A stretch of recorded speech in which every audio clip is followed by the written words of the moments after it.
All right, so are you ready for this? Hit me. Hwang Dong-hyuk. Squid Game. The whole grifter or gifted question, like, does it get any better than this? Seriously. We've got, like, his whole Wikipedia page right here. Yikes. News articles, social media posts, the whole thing. Really going deep. So we can figure out, is this guy, is he for real? Visionary storyteller. Yeah. Savvy manipulator. Well, and what's so interesting is it didn't start with Squid Game. Right. Like, he's got this whole filmography going way back. Before he had us all, like, freaking out about debt and, late-stage capitalism and all that, what was he even doing? I mean, you really see a range, right? Okay. So, like, 2011, he does Silenced.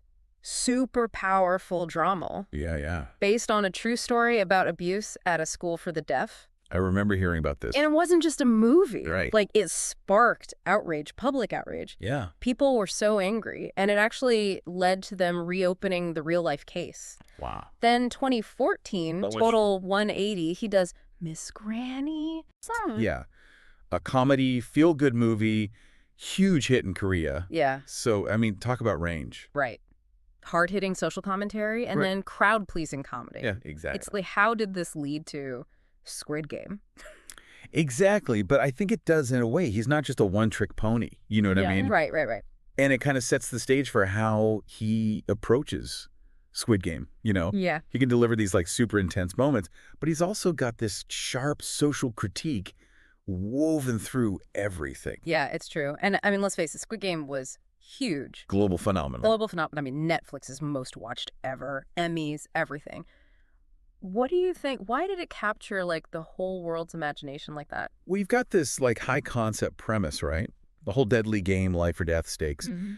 But it's also tapping into, I think, really deep anxieties people have. Oh, yeah. About money, desperation. Yeah. What people will do for a better life. It's not just mindless entertainment. It's saying something. Yeah. Right. And he said he was drawing from his own struggles, too. Yeah, remember he was in debt? Oh, yeah. Before it became this huge hit. Yeah, crazy, right? Yeah. Like, made a show about financial despair and then became, I don't know, a multimillionaire. But he's been open about that, too, Like, Yeah. even admitting part of why he's doing season 2 is the money. That quote, man. I know. Where he said, doing the second series will help compensate me for the success of the first one, too. People were kind of shocked by that, Oh, totally. Yeah. So it makes you think, right? Right. Is he playing the game, too? Like, is he as calculated as the characters of the show? Yeah, it's the whole grifter or gifted thing all over again. You have this artist who's made this powerful statement about capitalism, but he's also, I don't know, in the system, too, right? It's true. Trying to be financially secure. So is he a hypocrite? Or just like, I don't know, a pragmatist? It's more nuanced than that, I think. It's not black and white, Right. We have to see the pressures he's facing, Mm-hmm. how those things might affect, his artistic decisions. But, okay, speaking of controversial decisions. Here we go. We got to talk about this whole T.O.P. casting thing. Yeah, this is where it gets tricky, right? Yeah. The line between, like, artistic vision and bad judgment, Right. it gets blurry. Totally. So for people who don't know, T.O.P., he was in that K-pop group, Big Bang. Yeah. And, he had that marijuana conviction back in 2017. Yeah. Which, a lot of backlash when they announced he was going to be in season 2. Huge backlash. And Hwang was like, nope, I picked him. Yeah. Said he oversaw the whole audition. I know. Said T.O.P. was the best fit. Yeah, but you have to wonder. Right. Was that really all it was? Just artistic? Yeah. Or was it a calculated risk? Casting someone with a past like that, guaranteed headlines, good or bad? Let's play devil's advocate for a second. Okay. Let's say he knew this was going to create buzz. Right. Maybe even controversy. Does that automatically make him a grifter? I don't think so. I think we have to look at everything, right? His other work, the social commentary he's known for, what he's trying to do in Squid Game. And this is where it gets so interesting, because he said season 2 is going to be about social division, conflict. Oh, yeah. And he used this phrase, it was like labeling groups they don't belong to as wrong, and like categorizing each other as like EO and X, attacking and clashing. Right. He's even got this O and X voting system in the games this season. Wow. So is the T.O.P. casting part of that? Maybe he's stirring things up on purpose, making us think about our own biases and judgments. Like the controversy is a commentary in itself. Exactly. It's what makes it so hard to figure him out. Yeah. Visionary, manipulator. He's kind of doing it all, Right. Art, commerce, social commentary, risk-taking, and it's working. People are talking. Maybe that's what makes someone truly gifted. You know, they start conversations, make us think, challenge things, I like that. even if it ruffles some feathers along the way. And, let's not forget, at the end of the day, Squid Game is a really, really good show. Oh, for sure. Like, no matter how deep it gets, Right. it's still, a total thrill ride. Absolutely. Tension, characters, the whole visual style, it's masterful. Okay, so we've covered a lot. His earlier work, Squid Game, blowing up this whole T.O.P. situation. Right. But before we get into season 2, I want to go back to something you said before. Okay. About his artistic vision. Mhm. What makes his filmmaking so different? Well, one thing that stands out is the symbolism, the metaphors. He's not afraid to be bold. Okay. Using images to show you a deeper meaning. Mm. Like, think about those bright colors in the games. Yeah. But then the characters' lives outside are so grim. It's like a visual way of showing you false hope, escapism. Oh, that's good. And the guards, too. Oh, yeah. With the masks, the shapes, like walking metaphors. Totally. They're the system, right? Yeah. Faceless, bureaucratic, grinding people down. Okay, so that's visually. But what about how he tells the story? He knows how to keep you hooked.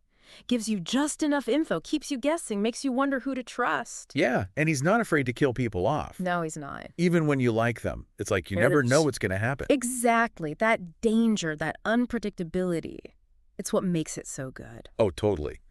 I was hooked from the first episode. Every episode ends and you're like, what? No. Exactly. But the violence, even though it's intense. It's not just there for shock value. Yeah. It's always doing something, shocking you, making you uncomfortable, showing you how brutal things can get. And he doesn't shy away from the psychological stuff either, like how the games mess with people's heads. Totally. Make them betray what they believe in, bring out their worst side. Yeah. It's like he's saying the real monsters aren't the guards, Right. It's that desperation, that greed that can corrupt anyone. That's what makes it more than just a thriller, It's about what it means to be human. About the systems that use us. The choices we make when everything's on the line. And that's what makes Hwang Dong-hyuk so interesting. Art, social commentary, entertainment, it's all mixed up. Making the whole grifter or gifted question, like... Impossible to unpack. Impossible. And the games themselves, too, right? Oh, yeah. They're like this whole other level of commentary on society. Yeah. It's like he's designed them to make people turn against each other, Yeah. Using their fears, their insecurities. Right. Breaking down any trust they might have had. It's like that whole cutthroat world we live in. Exactly. Like everyone's fighting for scraps, willing to do anything to get ahead. I mean, think about that tug-of-war scene. Oh, yeah. It wasn't just about being strong. Right. It was about strategy, knowing how to use your opponent's weaknesses against them. And that Dalgona candy game. Oh, man. So simple, but it's like this perfect metaphor Right. for how random life can be. Totally. Like some people just get lucky, others get screwed. And it's all just chance. Exactly. Which is what makes it so disturbing. Yeah. Because it's true, isn't it? Oh, yeah. Some people are born with advantages, others have to fight for everything they get. It's like he's saying life itself is a rigged game. And we're all just players trying not to lose. And in season 2, he said the games are going to be more twisted. Oh, yeah. He wasn't kidding. That they'll reflect all the division in the world right now. So, like, what can we even expect? I think it's going to be less about physical strength this time, more about messing with your head. So psychological. Oh, yeah, big time. Games that make you question everything you believe in. Like your morals, your values, all that. Exactly. Maybe even games where you have to choose between your own survival and someone else's. That us versus them thing he keeps talking about. Exactly. So we'll see games that pit different groups against each other. Oh, I think so. And make them face their own prejudices, all that. I think he's going there for sure. It's like a social experiment almost. Like, can people even be good when the world is this messed up? It's a pretty scary thought. Okay, but what about the characters? We know Gi-hun is back, and he wants to, like, take the whole organization down. Yeah, but can he do it alone? I don't know. He seemed pretty messed up from the first season. Oh, he was traumatized for sure. And he's going up against, like, a whole system, right? Yeah, a powerful one, too. He's gonna need help. People who are as angry as he is. People who want justice. And maybe people who know how the games work from the inside. Well, like the front man, maybe? Yeah, what about him? Well, we're supposed to find out more about his story this season. Oh, right. Like his connection to his brother. Oh, yeah, his brother who won the games before, right? Exactly. So many questions. Yeah, what happened to him? How did the front man end up running the whole thing? And Will he help Gi-hun or will he try to stalk him? So it's not just about the games. It's about the people running them. Oh, definitely. Their secrets, their motivations. Right. And what happens when those things come to light? That's why Squid Game is so good. It's not just about the violence and the twists. Right. It's about the characters, what they go through. What it means to be human in these crazy situations. Yeah. And those themes, they speak to everyone. Yeah. Doesn't matter where you're from or what your life is like. We can all connect with that feeling of wanting to survive, wanting to hope for something better. Right. Even if we're not literally in a life or death game. Exactly. It's like Hwang has tapped into something universal about the human experience. Okay, but we can't forget about the T.O.P thing. Oh, yeah, that's the elephant in the room, for sure. It's more than just casting. Right. It's like he's deliberately trying to stir up controversy. He's not afraid to push buttons. Yeah, and make us think about how we judge people. It goes back to that whole labeling people as wrong thing. Right. By casting someone like T.O.P. who's made mistakes, he's asking us to look at our own biases. Like, are we willing to forgive, give someone a second chance? Or are we going to hold their past against them forever? It's like he's using the controversy itself to say something. Which is bold, for sure. And risky. Oh, yeah, but it's definitely getting people talking. So is he a visionary? A manipulator? It's hard to say, isn't it? Maybe both.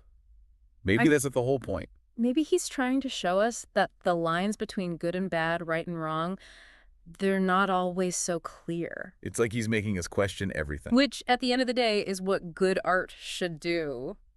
And don't forget, Squid Game is entertainment too. Oh, for sure. It's meant to be enjoyed, talked about, debated. It's doing all of that. So as we get ready for season 2, I think we should try to be open-minded. Okay. Be willing to be challenged. Yeah. And remember, nothing is quite what it seems in Hwang Dong-hyuk's world. You know, it's funny. As we're talking about this whole thing, Yeah. I keep thinking about how it's like there are real Squid Games Oh, totally. happening all the time. All around us. Yeah. Like in real life. Yeah. Like just trying to get a job. Oh, tell me about it. The pressure to like make a ton of money. Right. And social media like turning everyone against each other. It's like we're all playing these games. Exactly. Even if they're not, as deadly. Right. But it's that same feeling, that anxiety, that pressure. That we're all just like stuck in this system. Totally, like cogs in a machine. Yeah. And I think that's why Squid Game has hit such a nerve. Totally. It's not just a Korean show anymore. Yeah. It's global. Yeah. It's like he's captured this feeling that Yeah. so many people have. Like being disillusioned, desperate, all that. Exactly. And it's all tied to this like late stage capitalism thing. It's like he's holding up this mirror Right. to society Right. and saying, look, this is us. This is what we've done. This is the price we pay Yeah. for wanting all this stuff. Yeah. Money, status, success. And it's not pretty. No, it's not. But that's what's good about it. Right. It's honest. He's not trying to sugarcoat it. Yeah. He's showing us how messed up things can get. The ugly truth about, I don't know, human nature. About the systems that take advantage of us. Yeah. So even if he is, like, playing the game himself, Right. making money off of all this, Even if he is. he's still doing something important, right? I think so, yeah. He's not just trying to, I don't know, scare us or whatever. No, he's making us think, Yeah. feel something, question things. And that's the difference between, I don't know. The gifted and the grifters. Yeah. The ones who just want to use you versus the ones who actually want to say something. So Yeah. Hwang Dong-hyuk, I mean, He's doing both, right? yeah, like he's entertaining us, Absolutely. but he's also like waking us up a little bit. It's subtle. Yeah. But it's powerful. It's like those messages are woven in. Right. It's not like he's preaching. It's more like he's making you feel it. Yeah, and those are the things that stick with you. The things that make you think about your own life. So, okay, we've come to the end of this whole deep dive. Yeah, time flies. And I guess the question is he a visionary?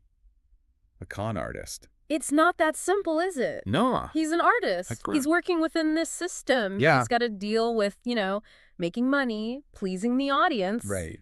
And he's doing all of that, but he's also Yeah. making us uncomfortable, making us think. And that's what's so interesting about him. He's a product of this time we live in. He's Yeah. showing us who we are. And that's sometimes Yeah. good and bad, right and wrong. It's all mixed up. So as you're watching season 2, Keep all this in mind. yeah, think about the questions we've talked about. Right. The things that make Hwang Dong-hyuk so complex. Because whether you think he's a grifter or gifted, It doesn't really matter. he's made something Yeah. that has gotten everyone's attention He started conversations and made us face some hard truths. about ourselves, about the world. And those are the truths that can actually change things. Make us question things, make us fight for something better. So keep thinking about it as you watch. Yeah, let us know what you think. Grifter? Gifted? You decide. The answer is up to you. And that's the most interesting part of it all.